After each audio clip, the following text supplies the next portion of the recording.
Good day, everybody, and welcome to another edition of the Military and Foreign Affairs Network. I am your host, the voice of reason. Today, we're continuing our ongoing coverage of the war between the Russian Federation and the Ukraine. Now, as we speak today, Vuhledar is on the verge of falling. Russian forces have, in fact, entered the town. Russian Spetsnaz groupings are now conducting house to house, or essentially apartment block to apartment block operations inside of the city. A lot of the success that Russian forces have achieved over the last several days is in part due to the joint operations between the Russian Air Force and the Russian ground forces with the use of the guided GLONASS bomb. As the Russian units move forward and are able to designate targets for the Russian Air Force to then launch these very powerful glided munitions against Ukrainian forces, have had an impact on the course of the conflict around Vuhledar. But not only that, it is having an impact over the course of the entire campaign, including the very large Donbass offensive that is continuing, and is continuing to be incredibly fruitful for Russian forces. As we speak right now, the northern edge of the Russian advance, both to the west and to the east of Vuhledar, are approximately 6 kilometers. So Russian forces in the northwest and the northeast can essentially see each other, and they have overlapping fire on the main route in and out of Vuhledar. The Ukrainian brigade that is currently trapped in Vuhledar, that has been there for quite some time, is incredibly fatigued, does not have the ability to withdraw, and in all probability we'll see a mass surrender of Ukrainian forces and or some sort of negotiated withdrawal of Ukrainian forces from this very strategic town. And it has been a very long battle. The early operations by Russian forces that attempted to attack and storm the town met with fierce Ukrainian resistance. And then the Russian strategy changed. The Russians started to mass produce these advanced glide systems, and these very precise glide systems that are being used today. And they changed their strategy. They started using a very methodical advance. And again, these ground units would simply designate targets for these Russian glide bombs, and they have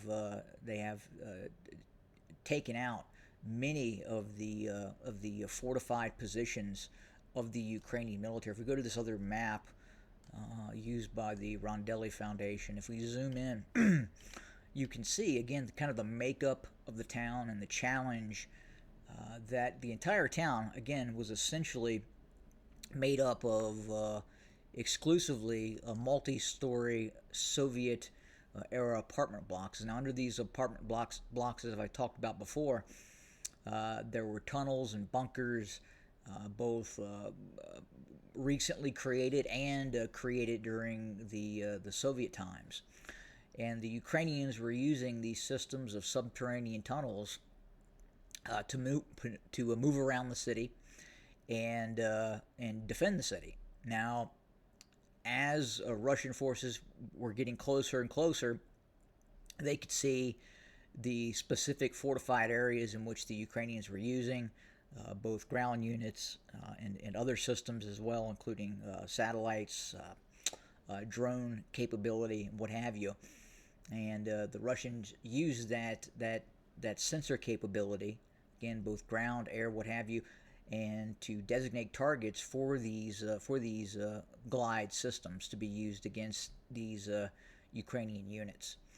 And as we speak, in all probability, within the next few days, Vuhledar will be under the control of Russian forces. Now, Additionally, this is not the only area where we're seeing this. We are seeing envelopment operations taking place all the way from Vuhledar all the way to the northeast of Pokrovsk.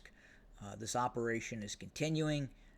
As I've talked about before, it is probably the most fruitful Russian operation in terms of planning and preparing and executing this kind of operation, especially in face of the Ukrainian defenses that have been set up over the course of the Russians preparing for this operation. Now, if we reverse the mapping system and go back a few days, you can clearly see what is happening, and there's just really no way at this point for the Ukrainians to adapt and stop this Russian offensive. And again, mostly this is being caused directly by the use of these glide munitions.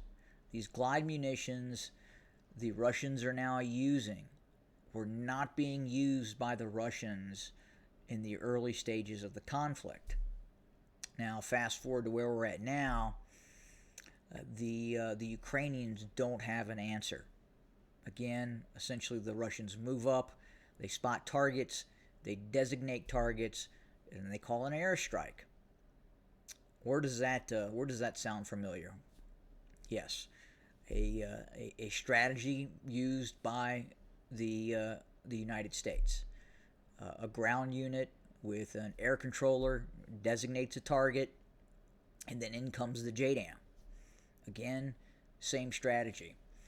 The Russians are late to the game to this methodology, especially some of these more advanced glide munitions. But as we speak right now, they're being used en masse. The Russians are mass producing these systems, and their doctrine has changed. The Russians are adapting to what the Ukrainians were doing, and we're seeing the impact of that on the battlefield right now. Okay, and after the fall of Vuhledar, this is really going to cause a serious issue for Ukrainian forces. We will probably see a rapid movement by Russian forces all the way north towards the town, and you'll see a multi-directional attack end up taking place on the town of Kirkova, this town here, on Lake Vodvcha. And this town will end up being attacked from multiple directions, probably both from the south, from the east, and ultimately from the north as well. And then eventually we're going to see, in all probability, the movement of contact towards Pokrovsk, and then the reduction of Ukrainian forces that are dug in near Pokrovsk. We believe that the Ukrainians are fortifying an area just to the east of Pokrovsk in an attempt to conduct a last stand. But again, as these Russian forces maneuver and get closer and closer and are able to designate targets for these glide systems, again, the Ukrainians don't have an answer for this strategy right now. They don't have an air force. If there's talk of bringing in F-16s, those F-16s will be shot down by Russian S-300s and S-400s. The Ukrainians simply don't have the capability to fly aircraft this close to the front lines without being shot down by Russian air defense assets, and then obviously the omnipresent MiG-31 with beyond visual range air-to-air missiles, which have become a great issue for Ukrainian aircraft if they approach within 100 kilometers of the front line.